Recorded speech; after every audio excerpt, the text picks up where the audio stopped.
mandei, que o computador aqui tá lento.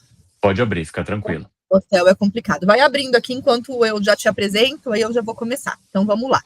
Boa noite a todos os estudantes. Estamos aqui para o nosso encontro virtual número 4 da disciplina de jornalismo especializado 2. E como a gente veio ao longo do semestre, assim como do semestre passado em especializado 1, nada melhor do que os jornalistas especializados para dividir com vocês um pouco dessa experiência. E hoje eu estou muito feliz de rever um amigo muito querido, que é o Evandro. A gente se conheceu em Bauru por conta de uma outra grande amiga nossa, né? É verdade. Tivemos vários contatos profissionais na época que o Evandro trabalhava em Bauru, na Globo de Bauru, na afiliada da Globo lá. E agora o Evandro está na capital paulista, onde eu cheguei para fazer gravações de entrevistas, como vocês sabem, da minha vida um pouco louca, viajante. É que na última aula, Evandro, eu entrei com um cinto de segurança, porque eu estava na estrada, e eu cheguei em casa, eu tinha 15 minutos de eu começar a dar aula, mas eu entrei 7 horas bonitinha. Então eles estão acostumados a me ver com cinto de segurança, tudo certo. E aí eu trouxe o Evandro hoje, porque ele tem uma super experiência na área do audiovisual, do telejornalismo, que é a outra disciplina que eu ministro para vocês, né? Ministrei já em outros semestres, e como a gente vai falar da cobertura política, da cobertura eleitoral, nesse semestre, quais as novas tendências, o Evandro ele tem se especializado bastante nessa área desde que ele veio para São Paulo, trabalhar na CNN, e agora ele está na Jovem Pan, agora, né, já tem mais de um ano. 2 anos já, 2 anos e meio. E aí o Evandro veio, então, dividir um pouco dessa experiência com a gente. Ele tem uma agenda de trabalho corrida e familiar, então ele vai poder ficar 1 horinha aqui com a gente para bater esse papo, mas tenho certeza que vocês vão adorá-lo, né, como todas as vezes que eu tive a oportunidade de dividir banca de TCC, evento que o Evandro participou comigo quando eu estava na coordenação de um curso presencial em Bauru, então sempre é muito gratificante, né, ter o contato com alguém que é super aberto a receber vocês, estudantes e defensor do jornalismo, assim como eu sou. Então, Evandro, muito, muito obrigada por destinar um tempo numa sexta-feira chuvosa em São Paulo. Pois é, tá braba aqui hoje. Para conversar com a gente, tá bom? Então, conta um pouco pra gente dessa sua experiência profissional, da sua trajetória, enquanto eu vou abrindo aqui alguns exemplos depois pra gente dividir com os alunos, tá bom? Tá certo. Maíra, muito boa noite para você, boa noite a Geisa que está conosco também, e a todos que vão acompanhar em algum momento essa gravação. Quero dizer que é um prazer estar com vocês aqui. A nossa história, né, Maíra, é tão longa que toda vez que você me faz um convite não tem nem como recusar, porque a nossa trajetória de alguma forma passa aí por vários momentos importantes das nossas vidas, das nossas trajetórias profissionais também. Então é sempre um prazer poder compartilhar com você e contribuir também com a sua aula, porque eu sei o quanto você é dedicada, o quanto você se esforça para trazer um conteúdo de cada vez maior qualidade para os seus alunos e o quanto você é admirada por eles também, né? Por todas as turmas que você passa, você se torna queridinha, todo mundo quer você de madrinha da turma, e aí você fica se dividindo aí nessa vida maluca também que todos nós levamos quando assumimos essa profissão. Bom, eu quero contar um pouquinho primeiro de onde que eu venho. Eu sou formado em jornalismo pela Universidade Federal de Mato Grosso do Sul, em 2009, na turma de 2009. Sou do interior de São Paulo. Sou um filho de escola pública, então eu tenho toda a minha formação em escola pública, desde o primeiro momento que eu me entendo como gente, como estudante desde o prezinho até o momento da universidade, por necessidade, mas também por escolha. E eu entendo que a universidade pública e qualquer outra universidade também, todas as universidades são muito importantes nessa formação, mas como eu tinha já iniciado a minha trajetória na escola pública, eu queria tentar fazer essa conclusão também, né, por meio da universidade pública, e também porque meus pais à época não tinham condições de bancar o estudo do jornalismo, que custava bastante caro e até hoje custa também em várias partes do país. Então, eu comecei a minha trajetória lá atrás em Mato Grosso do Sul e depois, já escolhendo TV como um veículo de comunicação que me atraía bastante, na maneira como eu me comunicava e naquilo que eu gostaria de passar como mensagem enquanto jornalista, fui evoluindo ao longo dessa carreira, passando por várias cidades e também vários tipos de cobertura. Mas sabe que tem uma questão muito interessante que me fez enxergar a política e a economia de uma maneira diferente aqui na capital, que foi a percepção de que essas coberturas, elas passam por toda a nossa vida, por tudo aquilo que a gente desenvolve enquanto jornalista. Mas é que a gente não para muitas vezes para pensar especificamente sobre isso. A gente só passa a entender que a política permeia todas as nossas relações e a maneira como nos comunicamos quando a gente está nessa cobertura diariamente, que é uma coisa que acaba ficando mais, digamos, específica na capital, porque a cobertura se torna muito maior. A gente está de olho sempre no movimento político nacional, né? E há um movimento muito interessante também que nós percebemos nos últimos tempos para o jornalismo brasileiro, que é o foco em Brasília, que é perceber o quanto as decisões de Brasília passaram a ser o centro das atenções da população brasileira por causa da polarização política, que faz com que as pessoas naturalmente se interessem mais por esse tema, mas também porque, por meio dos veículos de comunicação e também do acesso mais fácil à informação, as pessoas passaram a se interessar mais pelas decisões que modificam as vidas delas e que até então pareciam muito distantes, porque quando a gente não tinha a atuação da internet nas redes sociais, as decisões vinham de maneira vertical, de cima para baixo de Brasília, e as pessoas recebiam aquilo, se revoltavam, muitas vezes buscavam os veículos de comunicação, faziam manifestações, mas não era o tempo todo que elas estavam ali, digamos, se manifestando nas ruas digitais, que hoje nós não mais necessariamente precisamos ir para uma avenida, parar uma avenida para que sejamos ouvidos, né? A rede social, ela facilitou muito isso. E essa proximidade com a informação fez com que as pessoas se interessassem mais pela política. E também a ideologização política, a polarização política, o fato das pessoas quererem ocupar um espectro político, também fez com que elas se interessassem mais. E aí os veículos de comunicação passaram a atender de uma maneira mais intensa a essa demanda, claro, buscando também, entre outras coisas, a audiência. E é muito interessante perceber o quanto as coberturas elas são diferentes quando você está no interior, fazendo uma cobertura mais local, e quando você está aqui na capital.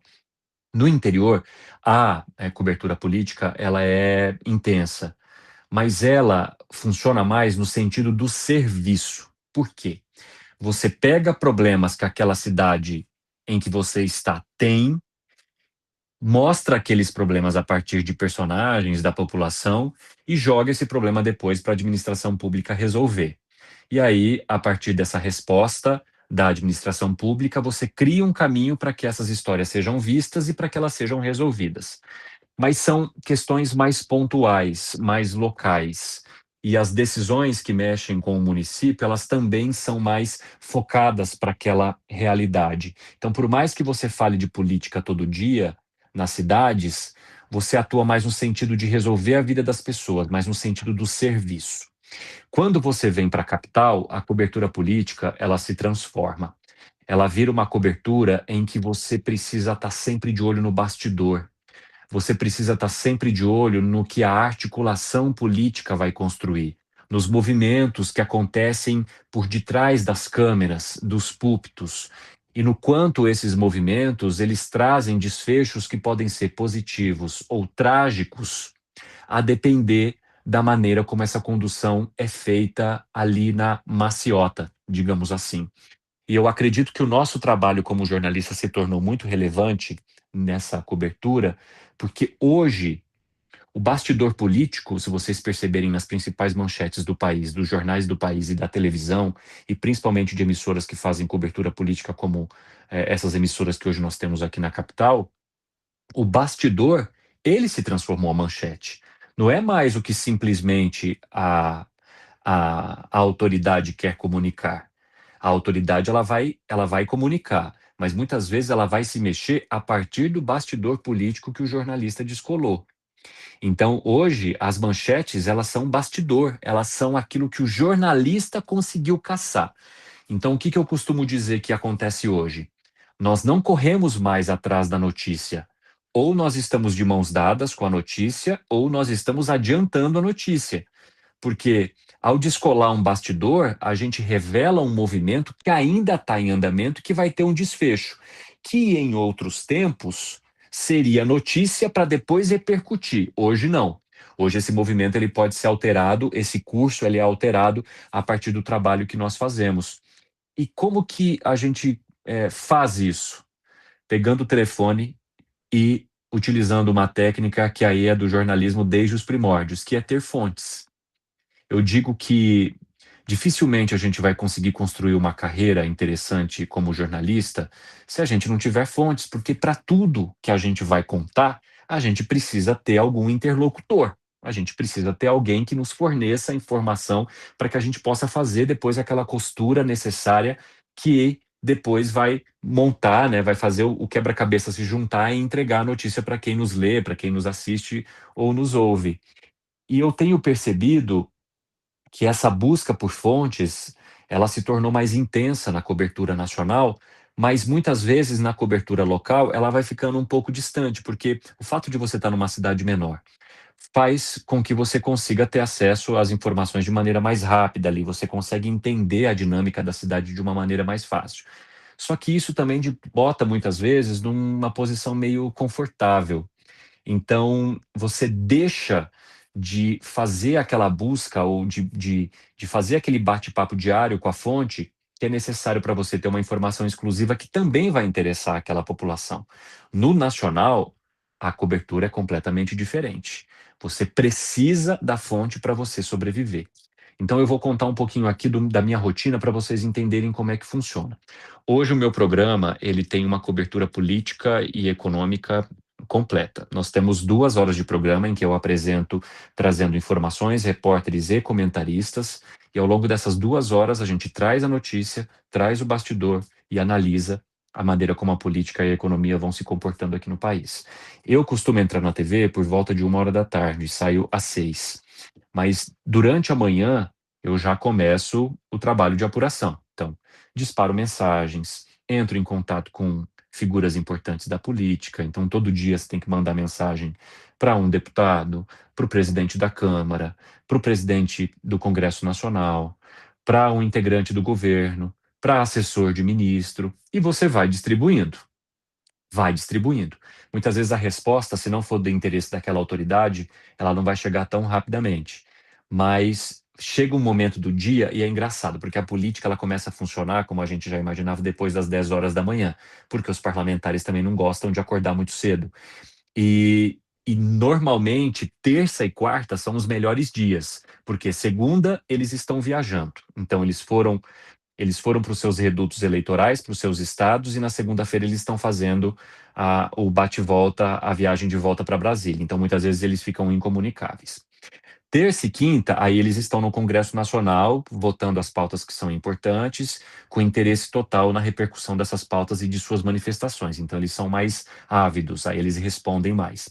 Quinta e sexta, eles já começam a desapegar de seus cargos para viajar novamente para os seus estados. Então, assim, nós temos 2 dias em que a disponibilidade desses políticos vai ser mais plena.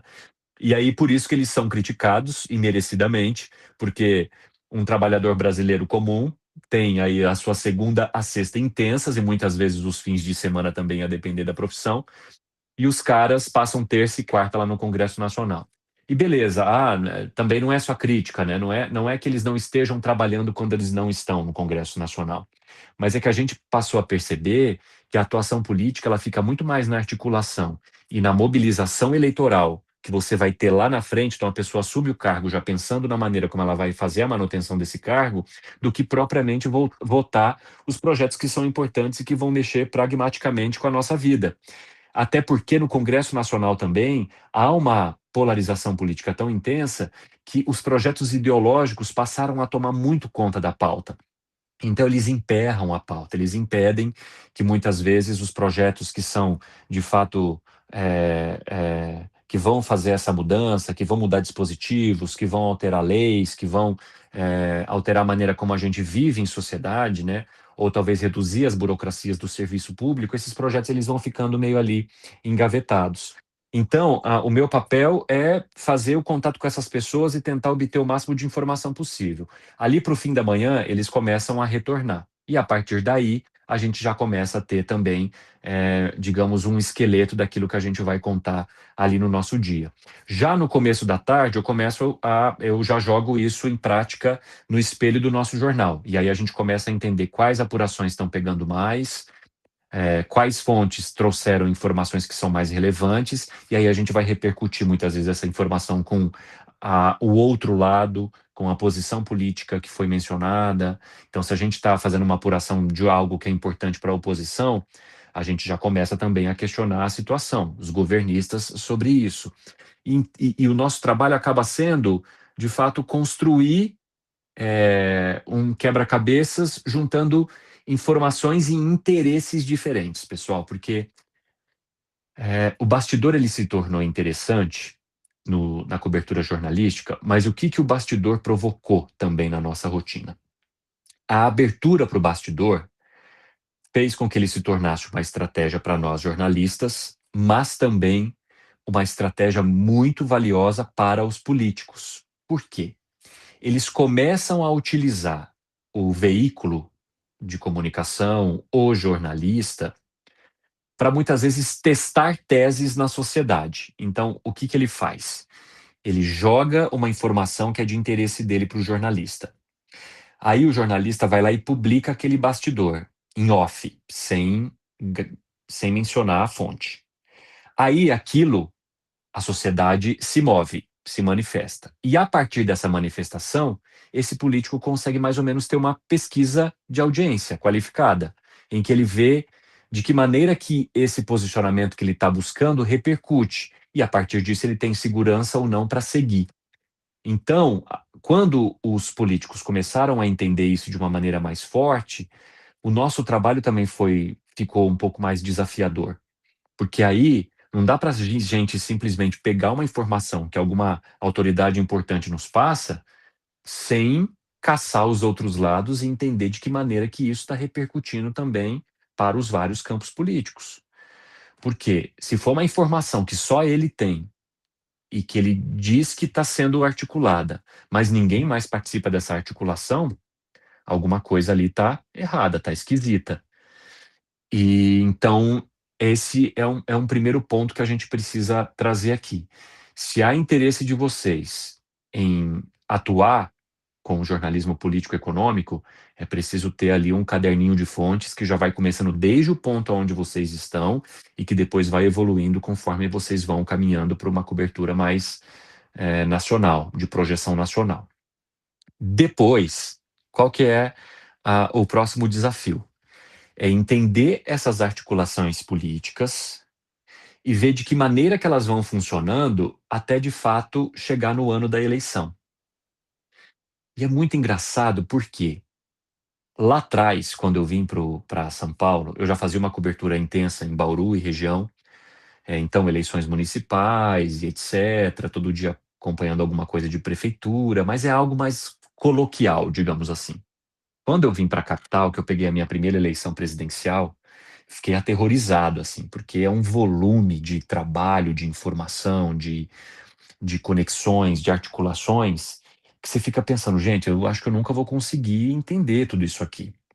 Só que o que acontece? Conforme você vai fazendo a cobertura diariamente, essa costura ela vai acontecendo aos poucos. Então você vai compreendendo as articulações políticas conforme a história vai contando e conforme você vai participando dessa história. Quando chega na eleição presidencial, você meio que você tem é como se você tivesse subido um drone e olhado toda essa história de cima. Então você sabe que aquele cara lá atrás tentou isso, não conseguiu, aí ele vai para outro candidato, aí ele tenta fazer uma outra coligação, aí ele tenta buscar um outro apoio. E com esse repertório, na hora que você está cobrindo a eleição, você tem história para contar para quem te acompanha. Então você consegue contextualizar o caminho até aquele dia em que há apuração, em que aquele candidato ultrapassou aquele limite necessário para ele ou ir para o segundo turno ou ser eleito. E isso começa a se transformar num jogo muito legal. Então, assim, eu estou agora em 2025, a gente fez uma eleição municipal em 2024 que foi muito pesada aqui em São Paulo. Que foi uma eleição que você teve a entrada de um candidato completamente outsider, que mexeu com as estruturas da eleição, que foi o Pablo Marçal. Você teve cadeirada da Atena. Você teve o Ricardo Nunes numa tentativa de manutenção do cargo, usando parte do bolsonarismo sem ser completamente conectado com o bolsonarismo. Você teve o Guilherme Boulos, que é uma figura bastante importante da esquerda e muito vocal também, e que sabe utilizar essa estrutura da rede social de uma maneira muito intensa. E aí eu falei, puta que pariu, estou exausto, né, na hora que passou a eleição. E aí eu trabalhei diretamente na apuração mesmo das urnas, que é aquele momento final da apuração, que é, assim, pauleira, é informação atrás de informação, dado, tal pessoa está conseguindo, tal pessoa está chegando e você não para. E aí eu falei, puxa, será que eu vou ter energia para acompanhar uma outra eleição em 2026? Chega agora, em novembro de 2025, eu estou completamente ansioso para o ano de 2026. Eu estou assim, estou animado, eu estou feliz que em 2026 vai ter eleição. E aí, por quê? Porque você começa a se apaixonar por esse meio, você começa a se apaixonar pela profundidade das histórias, você começa a se apaixonar pela complexidade que é a política brasileira. E o quanto essa tradição política, esses engajamentos políticos, essas uniões que parecem nunca dar certo, o quanto elas vão mostrando o rumo da nossa história. Então, obrigado, Luciane, prazer recebê-la, obrigado. Também estou gostando muito de conversar com vocês. Então, é muito interessante, assim, parece que no primeiro momento você teme isso, no segundo momento, quando você entra de cabeça e passa a acompanhar a política e a economia todo dia, a coisa que você mais quer é que chegue o ano eleitoral, porque aí você vai ter notícia todo santo dia. Você vai ter alguma coisa acontecendo todo santo dia. E nós estamos chegando a um novo período eleitoral muito interessante, por quê? Porque você tem no campo da esquerda uma figura que já é bastante reconhecida, que é o presidente Lula, que até agora não trabalhou uma sucessão capaz de ocupar o espaço dele com a mesma competitividade que ele ocupa. Então, esse é um problema que a esquerda tem e que ela vai precisar lidar. No campo da direita, você tem uma pulverização que faz com que um candidato não seja escolhido. Porque dentro da direita você tem vários interesses e esses interesses, por enquanto, não estão convergindo para apontar um único nome. Então você tem o interesse da família Bolsonaro, que tem digamos, uma carga eleitoral bastante importante. E muita gente me pergunta assim, mas por que esses partidos não largam mão do Bolsonaro, então, se ele não está apontando alguém, se dá tanto trabalho? Porque hoje o Bolsonaro, ele domina cerca de 20 a 25% do eleitorado cativo da direita no país. Isso não é qualquer coisa. Isso aí é uma garantia importante para o candidato que recebeu o aval dele.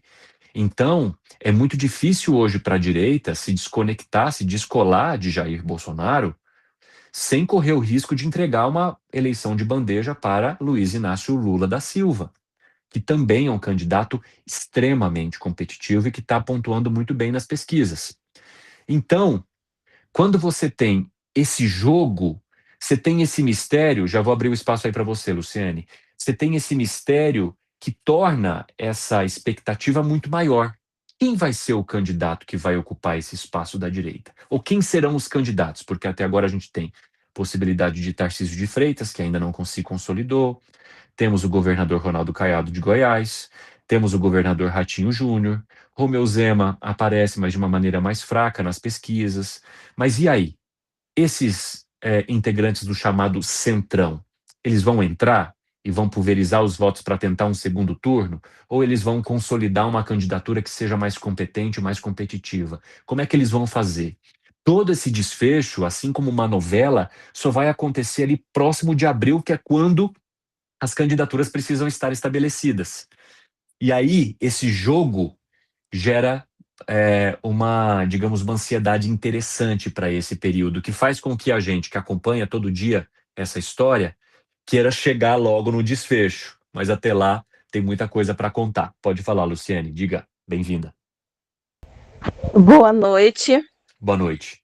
Eu pude viver essa situação muito de perto, né? Recentemente, eu fui com meu amigo que estava conosco, o Hudson, na Paulista, quando teve aquele movimento pró-Bolsonaro. Sim. Ali, na verdade, eu já acho que foi muita coragem da nossa parte. que eu falei para ele assim, vamos fazer um laboratório, vamos com a nossa camisa. Aí ele olhou para, aí eu, assim é legal você ter um parceiro que goste de se aventurar com você. É. E aí eu tenho, como eu trabalhei em produtora, eu tenho 2 camisas de reportagem. Sim, Como eu trabalhei numa produtora, então quando nós vamos para a rua, a gente vai se identificando, né? sim. E aí ele tem um posicionamento e eu falei assim, amigo, olha, quando a gente vai numa situação dessa, não sou eu nem você. A gente está indo para cobrir um movimento político, não, então independe de quem está ali no momento, a gente vai falar sobre o que está acontecendo, a movimentação, tal. E era muita gente, aquele negócio estava extremamente lotado, a gente conseguiu Tava. chegar no meio. E eu É no falei, então, quintal, vamos embora. é no quintal da empresa onde eu trabalho, então a gente vê tudo do alto, assim, a Paulista E passa ali. então, foi muito incrível. E aí eu falei, então, nesse momento, a gente tem que ser neutro. Eu falei, você não tem que nem É, dizer que... Aí eu falei para ele assim, se você fala que está a favor de um, você vai apanhar. Se você fala que está a favor do outro, você vai apanhar é, também. Aí eu falei, é, então ali a gente só vai pegar a informação, vídeo. é, Aí nós entrevistamos algumas pessoas que estavam lá. Assim, foi algo muito interessante. Aí uma determinada pessoa virou para mim e perguntou assim: ah, mas se tiver resposta do outro partido? Aí eu falei assim: eu vou também. sim, Eu falei: eu vou também. Ah, mas você. Eu falei: não, porque não sou eu. Eu aqui, exatamente, eu falei: aqui não sou eu. Aí eu estava falando justamente sobre isso: não é sobre partido, é sobre política. com E certeza, exatamente. tudo gira em torno de algum tipo de política. Tudo É, tem. Então, é muito interessante falar sobre a política, mas tirar um pouco a questão do é, partido, da questão partidária. É você ensinar a população o que é política, né? Que eu é, acredito que as pessoas, eu acho que não sabem separar uma coisa da outra. é, E é. é um tema muito legal. Eu gosto do tema, mas não quero trabalhar com política. Mas gosto muito. Ele é Era muito isso que eu queria interessante, falar. né? É muito bom receber o teu depoimento, Luciane. Você traz uma coisa muito interessante. Para a gente poder construir uma informação legal sem fazer politicagem, a gente precisa ter esse distanciamento. E esse é um exercício grande que a gente faz como jornalista. Por quê? Porque nós também somos seres humanos que temos as nossas construções, nós temos a nossa trajetória. E a nossa trajetória, muitas vezes, ela pode conversar com um ou com outro espectro político. Mas na hora que nós estamos ali, a gente precisa garantir que esse espaço ele seja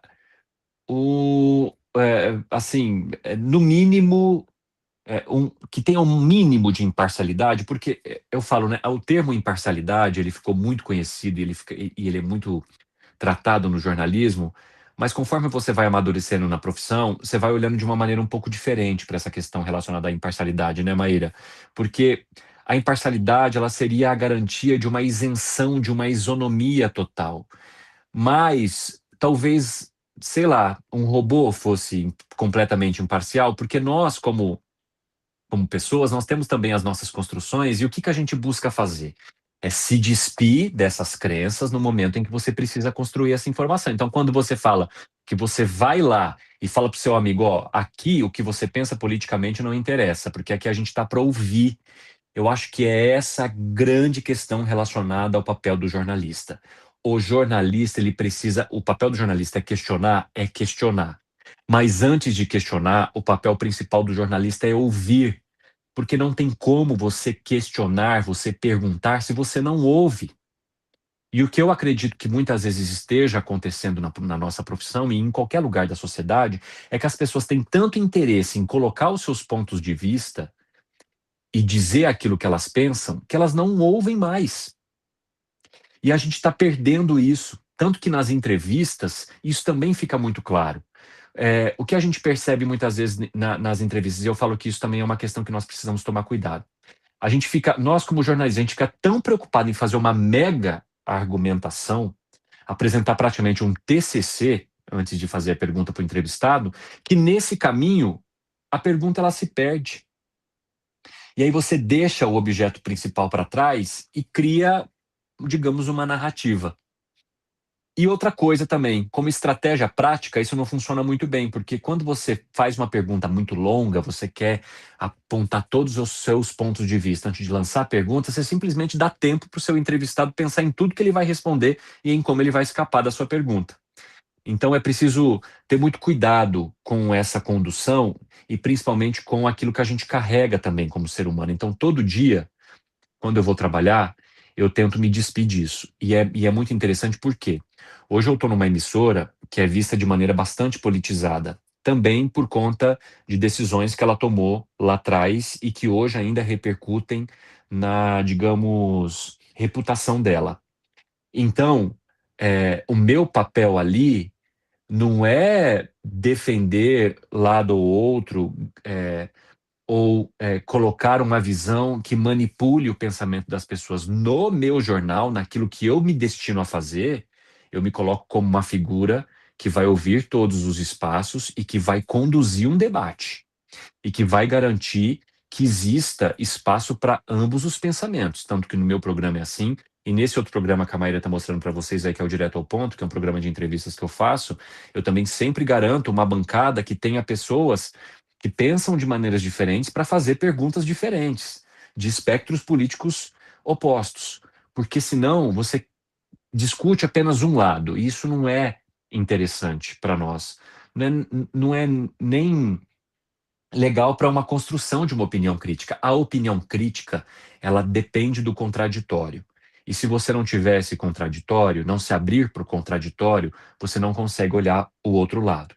Muitas vezes, né, como eu mexo muito com política e economia, eu recebo mensagens dos telespectadores dizendo o seguinte: às vezes, né, tem um pessoal que é muito, ou que é muito de direita, ou que é muito de esquerda, e fala assim: eu não vou assistir mais o seu programa, esse comentarista aí só tá falando coisas que eu discordo, não sei o quê. E aí eu pego e falo, às vezes eu respondo assim para essas pessoas, eu falo: beleza, vamos supor que você trate esse comentarista como seu inimigo político, né, como seu inimigo ideológico. Eu te pergunto, em qualquer estratégia da vida, como é que você vai lidar com o seu inimigo se você não entende a maneira como ele pensa? Como é que você vai argumentar com o seu inimigo se você não compreende as estratégias dele? Então, por mais que você discorde do que está acontecendo, do que ele está falando, mas pelo menos você sabe o que ele pensa. E a partir do que ele pensa, você sabe com o que você se conecta e de onde e com o que você quer distância, do que você quer distância. Se você não compreender isso, você não vai ter análise crítica, você vai sempre ficar naquela bolha. E nós precisamos furar essa bolha, a gente precisa sair dessa bolha. A gente precisa, como jornalista principalmente, ouvir mais o contraditório, inclusive quando esse contraditório nos impressiona, porque senão nós vamos virar cagadores de regra. E a sociedade, com o acesso muito grande à informação, principalmente por causa das redes sociais, ela está um pouco cansada de cagadores de regra, porque como elas conseguem ter acesso àquilo que elas querem, elas falam: eu não vou ficar ouvindo esse cara que quer mandar em tudo que eu tenho que fazer. E eu acho que a polarização também tem um pouco a ver com isso. Eu acho que nós passamos muito tempo na cobertura jornalística olhando para apenas um lado e simplesmente escanteando o outro, porque aquele pensamento ali não é aceitável. Aquele pensamento ali, ele está errado. E simplesmente você tenta ignorá-lo. Mas aquele pensamento acontece, parte da sociedade o segue, parte da sociedade o quer. Você não vai olhar para essa sociedade? Nem para criar estratégias de como se comunicar com ela? Então, nesse momento, a gente precisa ampliar a nossa ferramenta de escuta ativa, que é aquela escuta que você realmente oferece. E a partir dela, você cria o movimento de questionamento. Mar, quer soltar um pouquinho aí esse termômetro da opinião aí que a gente está rodando? Isso aí é um programa interessante, pode rodar. Pleito deveria ter as suas preocupações locais. Mas São Paulo, de repente, parece que está virando uma eleição nacionalizada, digamos assim. Tanto que a gente vê manifestações também de pessoas que não são daqui da capital, que não votam aqui, mas que nas redes sociais montam uma defesa de seus candidatos, já que temos também as redes sociais de maneira muito mais atuante agora. Por que isso está acontecendo aqui na capital paulista? Olha, é muito boa essa tua indagação. Nas demais cidades do Brasil que a gente trabalha, as eleições estão normais. Ontem, diria, 4 anos atrás, transcorrendo de forma normal, de um método tradicional, sem muitas modificações. Você vê cada vez mais a internet forte, mas não tão forte quanto São Paulo, como um exemplo. São Paulo, as coisas aqui foram diferentes por causa do candidato Pablo Marçal. Ele era muito, muito forte nas redes sociais. Mesma e o coisa tipo que de você campanha falou, que ele lá. introduziu. Ele introduziu uma campanha que nacionalizou. Ele trouxe a campanha do Brasil para São Paulo. Vou parar Hoje aqui, o Brasil inteiro. Vai lá. E por que isso aconteceu, né, gente? Porque o discurso dele buscava um campo ideológico, e quando busca um campo ideológico, a pessoa se interessa mais por aquilo.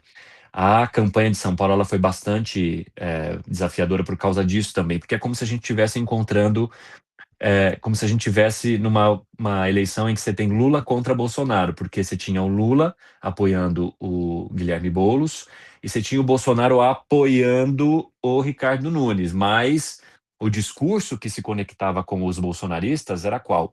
O do Pablo Marçal. E aí, todo mundo passou a ficar interessado no desfecho dessa eleição para São Paulo. Ela foi nacionalizada. E qual que é o problema de nacionalizar uma eleição local? Você deixa de discutir os problemas locais. Você quer repercutir tanto na rede social e também talvez criar uma projeção para depois você assumir um cargo nacional, que você deixa de falar sobre os problemas que afligem a população paulistana e que são muitos. Então, isso foi um ponto. Tem um bastidor muito interessante dessas eleições, que foi também o quanto, mesmo depois de tanto tempo das redes sociais, muitos dos candidatos não estarem preparados para lidar completamente com a rede social. E o Pablo Marçal ele veio também para quebrar esse paradigma, porque ele foi um cara que atuou prioritariamente pela rede social. Então, tudo era rede social. O que aparecia na TV, na rádio, nos jornais, era tudo repercussão daquilo que acontecia na rede social. Ele realmente conseguiu utilizar essa ferramenta como um cabo eleitoral muito forte. Eu acho que a justiça eleitoral, com o passar dos anos, vai começar a limitar muito a atuação em rede social, porque ali é um campo em que todo mundo pode fazer o que quer, diferentemente do que a pessoa fala na TV, na rádio, e o Pablo Marçal soube utilizar isso de maneira brilhante. Pra vocês terem noção, eu vou contar esse bastidor para vocês. As entrevistas que a gente fazia com os candidatos tinham as sabatinas, né? Então a gente recebeu todos os candidatos, conversei com todos. E aí, eles podiam levar de 3 a 5 pessoas, assessores, para acompanhá-los. A maioria deles ia com uma pessoa só para tirar foto, ou mais de um assessor só para prepará-lo ali. Às vezes tinha gente que ia sozinho. E aí, o dia do Pablo Marçal, ele chegou com uma renca de 23 pessoas. Só que não tinha espaço para você colocar 23 pessoas no estúdio. E aí o que acontece? Ele trouxe 23 pessoas com seus celulares nas mãos, que gravavam absolutamente tudo. O bastidor, o corte, o que ele estava falando. Tinha gente que já estava acompanhando o programa no ar ao vivo, fazia o recorte ao vivo para jogar para o Instagram. E aí eu reuni a minha equipe no camarim e as pessoas que participariam da bancada, os jornalistas, e falei, saiu do camarim, cara de paisagem, 24 horas, falei. Sem demonstração de gosto ou desgosto, sem virar olho ou arregalar olho, sem fechar a cara ou dar sorriso, porque vocês vão estar sendo monitorados o tempo todo. E aí, tem uma parte da entrevista com ele, e era esse grupo aí, ó. Era esse grupo aí. Então eu falei, vocês têm que fazer cara de paisagem, porque senão a gente não vai conseguir conduzir bem esse dia, porque era muita gente filmando, e muita gente editando, e muita gente. Então isso veio para mudar também a maneira como os candidatos olham. Você quer soltar um pouquinho, Má, dessa entrevista aí? Vamos lá soltar aqui. Para vocês, bem-vindos e bem-vindas à Jovem Pan. Que bom ter a companhia de vocês nesta sexta-feira. Faltando menos de um mês para as eleições municipais de 2024, a gente dá continuidade hoje às sabatinas com os candidatos à Prefeitura de São Paulo. A ordem dos participantes foi definida em sorteio e nós já conversamos aqui com a candidata pelo PSB, Tabata Amaral, com Guilherme Boulos, do PSOL, e também José Luiz da Atena, do PSDB. Hoje é a vez de Pablo Marçal, do PRTB. Candidato, seja muito bem-vindo. Boa noite. Obrigado. Boa noite a todos e já começa fazendo o M aí, o número é Olha lá. 28. Vamos para cima que São Paulo tem jeito. Vamos lá, Gente deixa eu do céu. apresentar também as pessoas que me acompanham nessa entrevista. O apresentador da Jovem Pan, Thiago Berrais. Pode Bem-vindo, parar, Berrais. Má, pode Boa noite, parar. Cine, boa noite ao candidato também. Obrigado. Então, gente, o que acontece? Primeiro que o Pablo Marçal, além dele trazer essa renca de gente fazendo vídeo e usando o celular, ele também veio como uma pessoa que era vista como o cara que ia enfrentar os jornalistas. Então, o debate com ele era sempre bastante beligerante, porque ele, além dele dominar muito bem a comunicação, a oratória, né, ele é um cara muito preparado nisso, não à toa ele chegou aonde ele chegou, mas ele utilizava isso como uma estratégia para questionar o tempo todo o porquê de você estar perguntando aquilo. Então, muitas vezes, se você não tem ali um jogo de cintura, ou não buscar o caminho do equilíbrio para trazer o debate para onde precisa, para o projeto, esse debate ele fica prejudicado, porque o que vai viralizar é o embate. Então, como que eu me preparei principalmente para essa entrevista? Isso eu acabei repetindo em todas também. Era fazer as perguntas completamente técnicas, aquilo que estava relacionado no programa de governo dele e o quanto isso ia fazer diferença para São Paulo. Porque se você entrasse no rame-rame político, no negócio da ideologia, aí acabou. Porque aí é um espaço que ele quer, é o espaço que ele domina. E você precisa discutir temas que não sejam só ideológicos. Então, nessa hora, também cabe ao jornalista compreender a estratégia e a estrutura da entrevista. Porque, por exemplo, muita gente quer entrar na entrevista para abalar Bangu. Eu vou fazer todas as perguntas mais delicadas, eu vou alfinetar o candidato o tempo todo, eu vou... Cara, se você faz isso com um candidato que nem o Pablo Marçal, você vai ter 1h30 de entrevista sem falar absolutamente nada que é relevante para a população. Porque vai virar um embate de narrativas, de opiniões, e aquilo não vai acabar nunca. Então, qual estratégia que eu adotei? Eu precisava falar do programa de governo dele. Então, o que eu fiz? Eu foquei só no programa de governo e preparei uma entrevista completamente técnica para conseguir ouvir o que ele pensava para a cidade de São Paulo. E aí é nessas horas que aparecem os projetos que podem parecer um pouco esquisitos, por exemplo, teleférico em São Paulo, porque é aquilo que ele tem de proposta. Então você expõe de fato o que o candidato pensa. Se você vai para o lado mais ideológico, aí você entra num campo que é subjetivo, né? Você não tem objetividade no campo ideológico. Por quê? O meu pensamento pode ser diferente do seu, que pode ser diferente do dela, que é diferente do da Luciene, que é diferente do da Geisa. Enfim, então você não consegue estabelecer um campo em que você vai ter uma formação de opinião crítica, porque as informações elas vão sendo simplesmente distribuídas e jogadas. Então eu acho que, como jornalista, o que a gente tem que praticar cada vez mais é a objetividade nas perguntas e entender a diferença do candidato. Por exemplo, a candidata Tabata Amaral é uma candidata com a qual você pode trazer talvez um tema mais ideológico, porque ela tem uma visão mais moderada, ela tem um posicionamento mais moderado em relação a essas questões ideológicas, e aí ela vai amarrar ali a resposta dela sem criar um embate. No caso do Pablo Marçal, é diferente, o embate interessa para ele, porque também depois vai gerar recorte na rede social. Para o Guilherme Boulos, a depender da visão ideológica, da pergunta ideológica, ele vai dar cabeçada em você.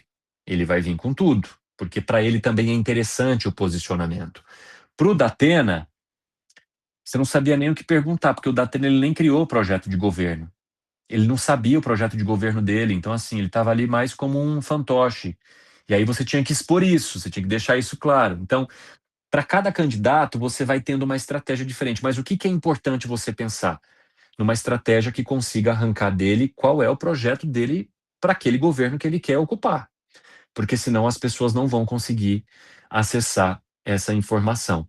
Então, esse é um desafio muito grande dessa cobertura política, mas também é algo que te traz repertório. muitas vezes você vai voltar para casa com dor de cabeça, você vai voltar para casa preocupado, você vai voltar para casa sofrendo um monte de ataques nas redes sociais, isso acontece bastante.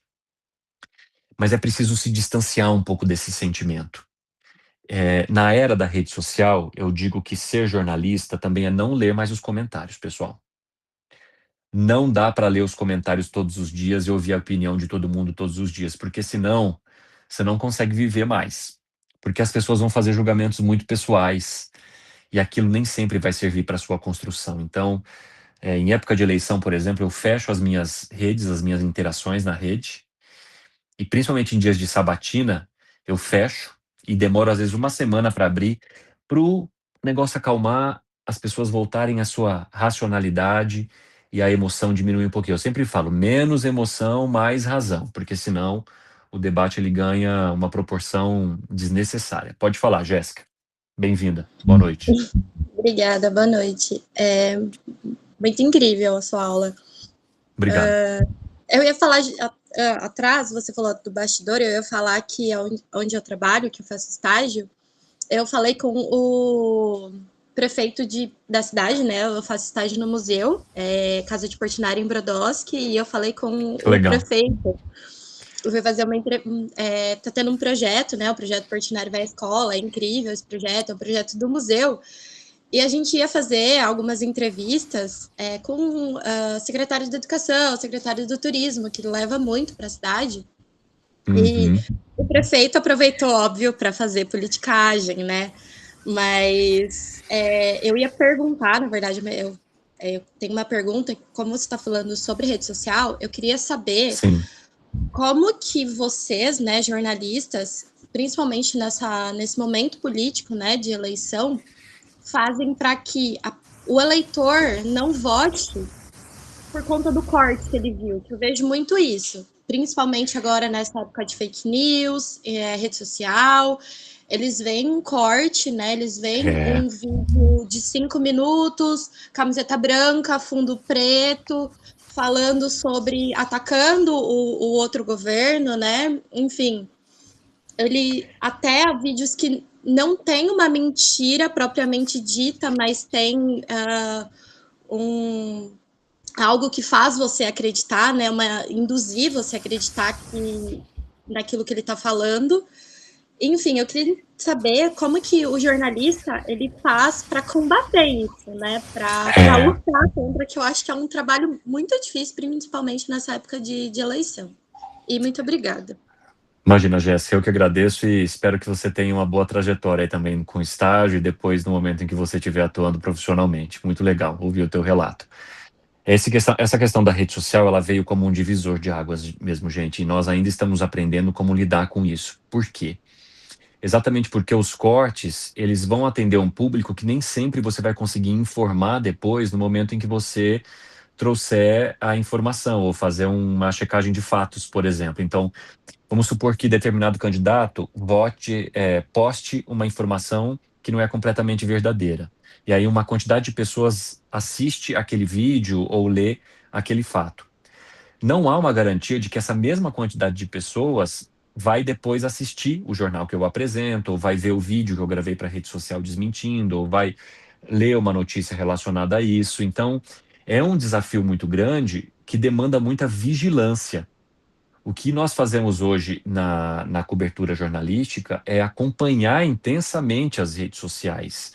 Foi-se o tempo em que a televisão pautava as redes sociais, o que aparecia na televisão, no jornal, na rádio, depois repercutia nas redes. Não, hoje é o contrário. A gente precisa monitorar o que está acontecendo nas redes para depois trazer a informação relevante e desmentir ou contextualizar para as pessoas que nos acompanham.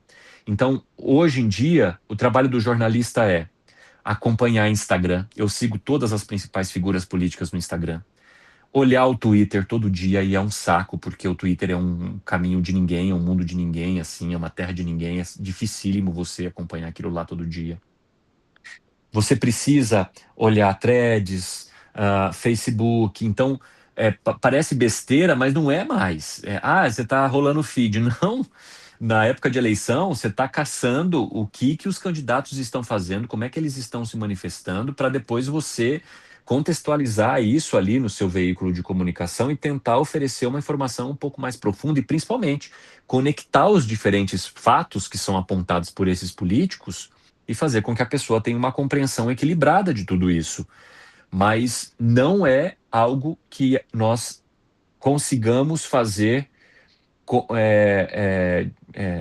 ocupar 100% desse espaço. Ainda não conseguimos. Ainda não conseguimos e nem sei se um dia conseguiremos. Porque na rede social tudo é muito pulverizado.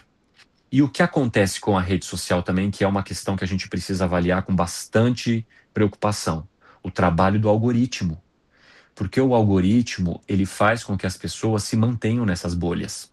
Porque o algoritmo, ele vai te entregar a informação a partir daquele interesse que ele percebe que você tem com os cliques que você dá, com as compras que você faz, com as notícias que você acessa. E aí, você começa a enfiar todo mundo em bolhas, então a pessoa só acredita aquilo que pertence à bolha dela.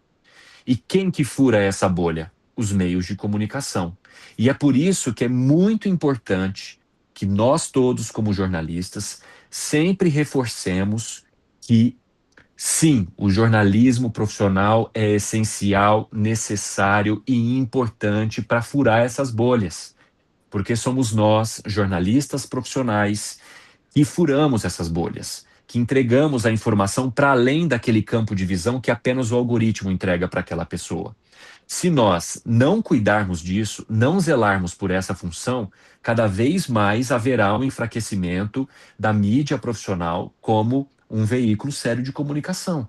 E o que os políticos tentam fazer? Descredibilizar o jornal para isso, para que as pessoas continuem em suas bolhas, para que as pessoas acreditem apenas naquilo que eles estão dizendo, para que as pessoas olhem apenas para o ponto de vista que eles querem apresentar.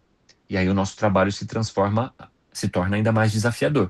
E é preciso coragem. É preciso coragem, é preciso resiliência, é preciso muita inteligência emocional para que a gente não seja contaminado por esse ambiente que o algoritmo muitas vezes entrega e que parece a realidade como um todo, porque não é. A realidade, ela é muito mais ampla, pulverizada, profunda do que aquilo que hoje as redes sociais entregam, do que o corte mostra. Então, cada vez mais o nosso trabalho é, sim, usar também o nosso espaço na rede social, na mídia em que a gente trabalhe, para mostrar para as pessoas que existe um contraditório ali que precisa ser observado. Acho que a Luciane levantou a mão de novo. Você quer falar, Luciane? Sim. Pode dizer. Assim, uma das coisas que eu acho que vem atrapalhando muito, até na questão do próprio jornalismo, é que as pessoas em si, elas estão, na verdade, elas não estão realmente interessadas em saber da informação num todo, porque as pessoas estão buscando cada vez mais vídeos curtos, quer dizer, são 30 segundos. 30 segundos. Então, assim, uma das coisas que a gente até conversava lá quando eu trabalhei na produtora era justamente sobre isso, que era muito pior editar um vídeo de 1 minuto do que um de 30 segundos, de 20 segundos. Com certeza. Porque como você vai colocar toda a informação que é necessária em 30 segundos? Como fazer isso? Ainda mais quando se trata de política. E as pessoas realmente buscam mais isso, imediatismo rápido. E eles não vão ali apurar para saber se realmente aquela informação procede ou não. Exatamente. Né? E além disso tudo, que é o que eu até estava falando sobre uma questão ontem no grupo que a gente tem, né? Que, assim, se você realmente quer uma informação de qualidade e eficiência, você tem que ir atrás das redes news. Ali, através das redes news, dos sites oficiais, né? E dos sites do governo, enfim. Essas são as redes ou as mídias que vão te oferecer a informação com o máximo de credibilidade e com o máximo de verdade possível, dentro, né, do que a gente consegue. E saindo disso, você tem que avaliar tudo, tomar cuidado com tudo, até porque o IA hoje domina tudo. Exatamente. E até você conseguir saber qual desses vídeos realmente é real ou não, né, tem que ter realmente entender, porque passa muito fácil. Então, infelizmente, eu vejo assim, a tecnologia, a internet, as mídias, elas são excepcionais em tudo, mas em algumas questões acabou também atrapalhando muito. As pessoas estão preguiçosas para obter informação de qualidade. É isso. O que acontece? Nós temos dois movimentos que a gente precisa olhar. Primeiro, houve uma digitalização muito forte de uma sociedade que não focou intensamente em educação. Então, nós temos uma sociedade que tem um déficit educacional muito grande e que, de repente, tem acesso a todas as ferramentas possíveis e impossíveis pelas redes sociais. Então, você não ofereceu para essa sociedade a educação necessária para que ela tivesse uma formação crítica. Porque se ela tem uma formação crítica, ao olhar um vídeo como esse, ou uma notícia que possa ser uma desinformação, ela vai pensar, opa, isso aqui talvez não seja bem assim. Então você tem grande parte da sociedade despreparada para atuar no mundo digital. E isso tem várias pesquisas que já mostram. Segundo, o nosso cérebro, ele trabalha para nos oferecer conforto. E muitas vezes, em busca desse conforto, o que nós precisamos? Negar a realidade. Porque muitas vezes aceitar a realidade é conviver com a dor. E ninguém gosta de conviver com a dor. E o que acontece então com essa sociedade? Que está completamente ansiosa, que está acelerada, com um consumo intenso de comunicação. Ela quer simplesmente ouvir aquilo que ela quer. Ela quer consumir o conteúdo que traga conforto, que converja com o que ela pensa. E aí, naturalmente, você vai criando, então, essas bolhas de informação que depois precisam ser furadas nos veículos de comunicação que tentam olhar para os dois lados. Só que qual que é o problema? Você vai apanhar. Porque ao oferecer uma informação que não é exatamente o que aquela pessoa quer ouvir, você vai provocar desconforto nela. E muitas vezes esse desconforto vai gerar raiva, fúria, e ela vai te atacar. E aí você precisa ter a frieza, o equilíbrio, para simplesmente entender isso como um movimento natural da sociedade e continuar a sua função de levar essa informação de qualidade. Então, esse se tornou um desafio grande. E um outro desafio também é você estudar, gente. A nossa profissão, ela vai demandar estudo a vida inteira. Ela vai demandar leitura e escrita a vida inteira. Tem uma coisa muito legal, muito interessante que eu tenho percebido às vezes, é que assim, nós que trabalhamos com TV ou que às vezes gravamos vídeos para rede social, o pessoal fala, para fazer televisão você não precisa escrever, né? Você não precisa, é só falar, né? Não, porque todo o processo jornalístico começa na leitura e na escrita. A vida inteira vai ser assim. Então não tem como você falar bem se você não contextualizar, se você não tiver repertório para fazer o contexto necessário. Esse vídeo que a Maíra trouxe, ele é muito interessante, que é de hoje, né, Má? Ele é legal porque foi uma informação que chegou de última hora, de que o Lula estava assinando a lei antifacção, e eu não tinha quase, digamos assim, eu não tinha repórter à disposição e eu não sabia o que estava acontecendo lá na reunião diretamente, porque eu não estava lá. Mas o que acontece? Eu sabia o que esse projeto trazia de informação principal, eu sabia que ele poderia ser assinado e eu sabia o contexto que a gente está vivendo agora relacionado à mega operação no Rio de Janeiro. Então, solta aí, Má, para eles entenderem o quanto esse repertório ajuda na hora de construir o negócio ao vivo. Porque aqui não tinha TP, tá, pessoal? Na verdade, na maior parte do programa não tem TP, porque o programa é muito de improviso. Mas você tem Então, ponto, né, Evandro? Tem eu ponto tenho, eletrônico. eu tenho ponto, só que o que acontece? A editora-chefe só me falou, o Lula assinou a lei antifacção, vamos com isso. Só ela ficar cantando as informações para mim e eu cantar no ar, porque senão vira um sanduíche, não dá. Então, o que eu precisei fazer? Trazer o factual e contextualizar com o que eu já sabia. Pode soltar, Má. Inclusive, nós acompanhamos mais uma divisão política relacionada a isso, que foi o encontro de governadores da direita no Rio de Janeiro. Eu acho com que é um Cláudio pouquinho Castro, antes e até. uma cena que me chamou a atenção. Vai um pouquinho no começo da. Olha, hora que aparece a Agora que tarja. aparece a tarja. Aí, depois disso, aí, Má. Imagine criar um aplicativo Ixi, lá vem. Peraí, já Oi, Evandro, acho que uma informação importante enquanto roda aqui, né? Só para tirar o áudio aqui, porque já você tem que sair. Que horas A são? importância da gente entender que tem um código, né, do Tribunal Superior Eleitoral para cobertura, Aí, que a pode gente parar aí, Má. tem que a gente tem que seguir, tem que ter esse conhecimento, Ah, né, sim, trabalhar. Então, você estava comentando Sim. na hora da entrevista do Pablo, né, a importância de você ter ido ler o plano de governo dele, assim como você fez com todos os outros, porque, né, assim, eu trabalho no âmbito da universidade, mas até para entrevistar os candidatos da reitoria, eu também tenho essa preocupação, assim, ao mesmo tempo destinado na entrevista, Exato. né?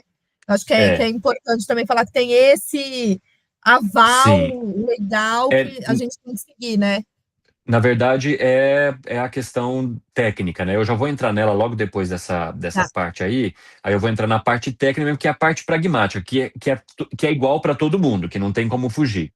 Vai lá, Má. E dicas finais, porque eu não quero atravessar. A filha tem prioridade. Que horas são? 8h05. Ah, não, então vamos lá, eu já vou fechar. Então vamos lá, fecha aí, por favor. Ó, vamos lá, gente, vou soltar esse aqui.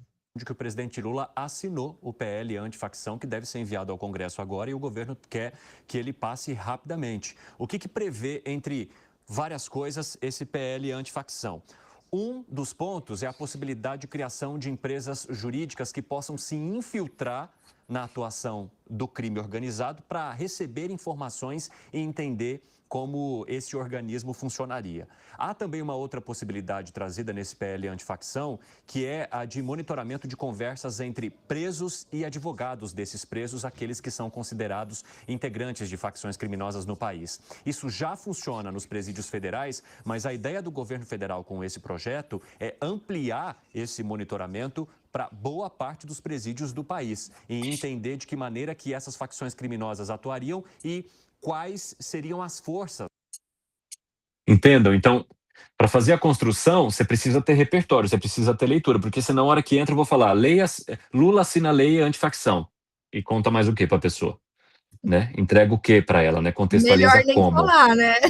Melhor nem falar, vamos para os comerciais, né? E aí, se não tiver comerciais, você faz o quê? Mas, enfim, então é preciso ter essa leitura, esse conhecimento, esse repertório. Agora, falando um pouquinho sobre a parte técnica, para a gente finalizar aqui essa conversa, existe um rito que é feito junto ao Tribunal Superior Eleitoral. Então, você tem regras que são passadas pelo Tribunal Superior Eleitoral para todas as emissoras. Então, vai chegando próximo do período de eleição, todos os veículos de comunicação se reúnem com o Tribunal Superior Eleitoral, e aí você tem as regras que precisam ser respeitadas em termos de tempo, em termos de quantidade de perguntas, de tamanho de entrevistas, de termos que você não pode utilizar, de objetos que você não pode usar, porque eles podem representar objetos de campanha, de tempo de resposta, porque muitas vezes um candidato vai fazer uma acusação e aí você precisa depois oferecer o mesmo tempo de resposta para aquele que foi acusado. Então, tudo isso é para garantir um equilíbrio de tempo para que os candidatos tenham, digamos, as mesmas condições. Porque se você porque o horário eleitoral gratuito, ele já oferece, a partir do dinheiro e do tamanho do partido, as condições já são diferentes. Tem gente que vai ter mais tempo, tem gente que vai ter menos tempo, mas aí é uma regra eleitoral. No veículo de comunicação, é importante você garantir que o espaço seja o mesmo para todos os candidatos, que o tempo de entrevista seja o mesmo para todos os candidatos, para que você possa criar esse ambiente completamente equilibrado e dar a possibilidade da pessoa compreender também quais são as propostas daquele candidato sem que ela se contamine por questões político-ideológicas. É isso. É isso, né, Evandro? Eu acho que é reforçar mais uma vez essa nossa responsabilidade, que é fundamental dentro desse contexto, ainda mais num momento político que a gente vem vivenciando nos últimos anos, nas últimas, né, nesta década, vamos assim colocar, e que tem repercutido nacionalmente. Então, assim, é um tema transversal para diferentes ações. Então, embora a eleição ela ocorra a cada 2 anos, né, primeiro nível municipal, depois nível estadual e federal, a gente... Falei errado, né? Eu acho. Não, é municipal e depois federal, tá certo? Isso, tá certo. É a cada 2 anos. Você pode falar assim, então tem um ano meio sabático para o jornalista que cobre eleição, mas não é isso, né? Você tem que estar antenado aquilo que foi votado, aquilo que não foi, o percurso de quem provavelmente vai ser candidato, tanto que no início aqui, você falou isso, né? Já estamos aventando a eleição 2026. Porque depois você precisa cobrar esses candidatos também, né? Você precisa lembrar quais são as propostas para ver se ele cumpriu ou não, porque o nosso papel também é mostrar para a sociedade o que está sendo aplicado ou não daquilo que foi proposto para ela. E é uma área crescente, principalmente por conta das redes sociais que vocês pontuaram aqui, né, no debate dessa aula, e da responsabilidade, mais uma vez, da ética jornalística nesse meio, e, é claro, saber lidar também com essas pressões que elas vão existir de todos os lados, seja do proprietário da emissora, seja do editor-chefe, seja de políticos, do apadrinhamento que existe. Então, é um trabalho, né, glorioso, que você tem se especializado nisso, tem conduzido muito bem, né, o programa 3 em 1, é isso? Como chama? Exatamente. 3 em 1. Eu tô achando que tô com memória ruim, não tô, não. Né? Tá e aí nada. o Evandro está todo dia no ar, vou fazer propaganda, né? Às 16 às 18. Das 16 às 18, na Jovem Pan News, que está no YouTube, né? Esse é um print que eu peguei do jornal de agora há pouco, então 16h55. Coitado, a gente nem deixamos descansar após o trabalho. É nada. Quero agora te agradecer eu vou descansar enormemente, né, Evandro, por ter participado aqui com a gente, ter destinado esse tempinho, que é sempre muito gratificante poder ouvir, né? E aí eu sei que você tem um compromisso agora familiar, então quero agradecer enormemente, mas antes eu só vou colocar aqui, que aí eu vou colocar eles para eles assistirem, mas aí você pode sair, tá bom? Não tem problema. O que eu resgatei aqui numa cobertura eleitoral vamos ver. que você fez em Bauru, né? Você fez essa cobertura dos bastidores do debate. Olha, eu sem barba ainda, meu Deus do céu. E com 3 colegas que não estão trabalhando mais lá, né? Que é o Azan, que está do seu lado, que era o editor de esporte na época, e o Gil Tamura, que é o apresentador do debate que você acompanhou. Vou pôr só um trechinho aqui, hein, só para você matar a saudade. Vai lá. Ai, peraí que eu tirei o volume. Meu Deus do céu. E olha só, gente, 4 candidatos à Prefeitura de Bauru participaram ontem à noite do debate da TV100. Eles tiveram a oportunidade de apresentar as propostas de governo e discutir soluções para os principais problemas da cidade. Vamos ver. Henrique Almirates, do PRB, Renato Purini, olha do lá, PMDB, nossa, cara, era um Gazeta, saco fazer isso aí. E Raul Gonçalves Paula, do Você PV, tinha que ficar atrás das pessoas o tempo todo. Falaram de...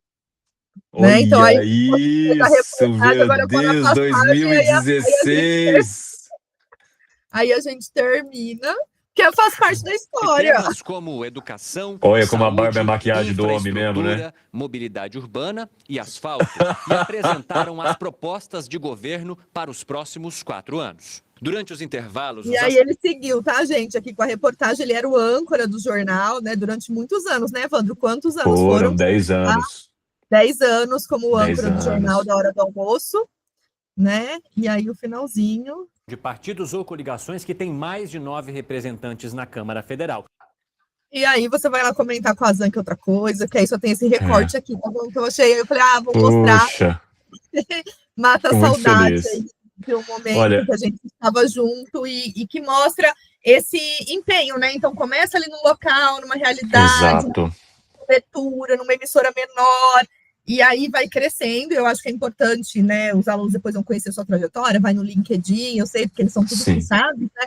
Vai no LinkedIn e aí você, né, foi para a CNN no início. Então, assim, isso para a gente que te conhece, falou assim, nossa, que legal, o Evandro vai estar na CNN. E ficou lá muitos anos também, assim, um exercício muito legal, ao vivo.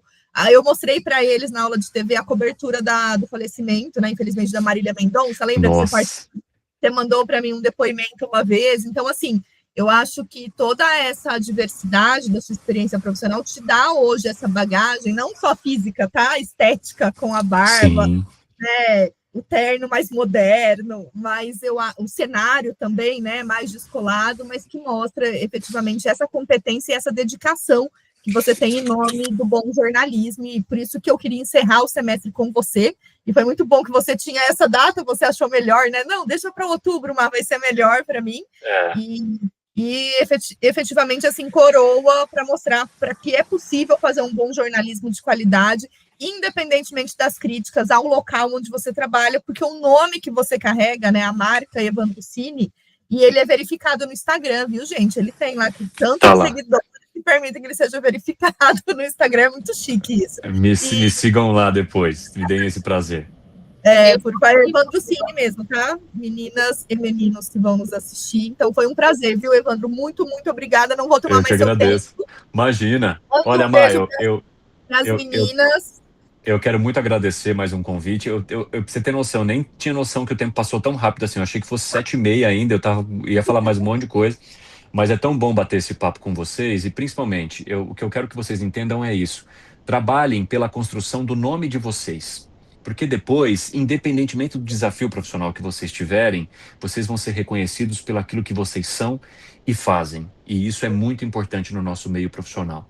Porque é garantir que a sua credibilidade ela não seja arranhada. E isso só é possível se você cuidar verdadeiramente daquilo que você entende como um caminho correto e ético para o seu trabalho. E outra coisa, deem importância para as coberturas locais, para aquilo que está ao redor de vocês.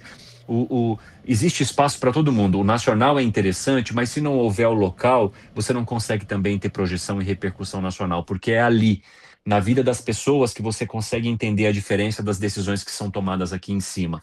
Então valorizem isso, olhem para isso com importância e juntem bastante fontes aí ao longo da vida de vocês. Desejo boa sorte. Vale, né, Evandro? Mais um caderninho, um celular, exatamente, o bloquinho. Eu desejo boa sorte para vocês, sucesso, e estou sempre à disposição para... Desculpa, eu me senti extremamente importante entrevistando o prefeito, os secretários de educação. E é muito importante, foi muito legal. E, tipo, jornalismo é a minha segunda graduação, e foi que eu falei assim, eu tô no lugar certo, onde eu deveria estar, mas eu tô no momento certo. Então, o que você fala, tipo, é exatamente isso. Qualquer cobertura, por menor que seja, é uma cobertura e é super importante. Muito obrigada. É jornalismo.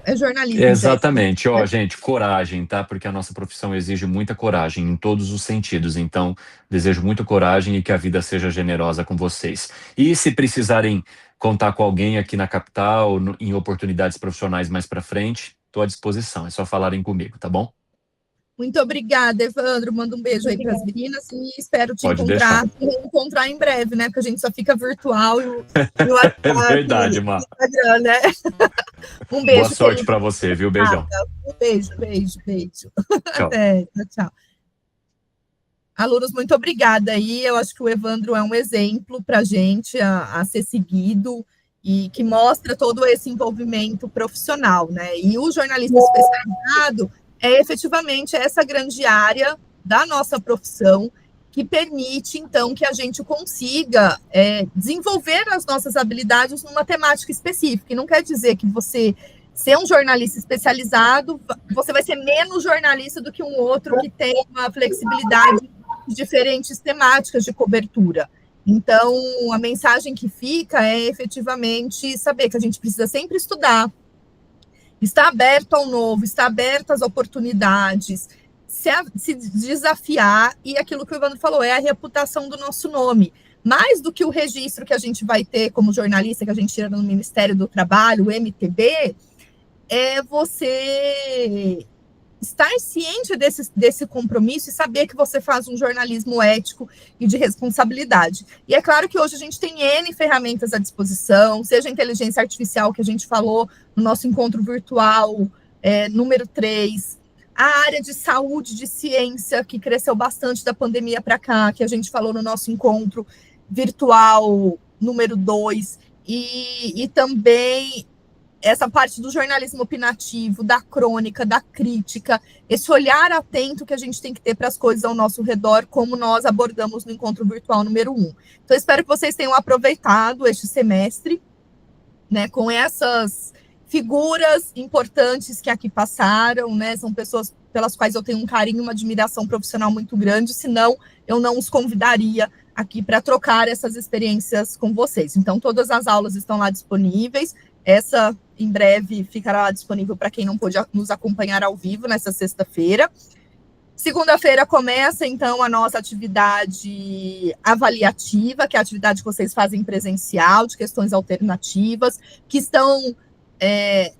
vão abordar o jornalismo esportivo e o jornalismo cultural, que são os últimos 4 módulos deste semestre da disciplina, e vou agora, no fim de semana, iniciar e finalizar até o começo da semana a correção da nossa atividade avaliativa número 2, que versa, né, sobre a importância da gente pensar a produção de conteúdo, a pauta, a produção de um texto, e aí articulando um pouco o nosso estilo, a impressão que a gente já vai colocar com o nosso nome, com a nossa figura, atuando como jornalista numa cobertura política, econômica, cultural, esportiva, de meio ambiente, de saúde, de educação, de ciência, de trânsito e de esporte, e aí temos N possibilidades, como a gente vê nesse campo do jornalismo esportivo.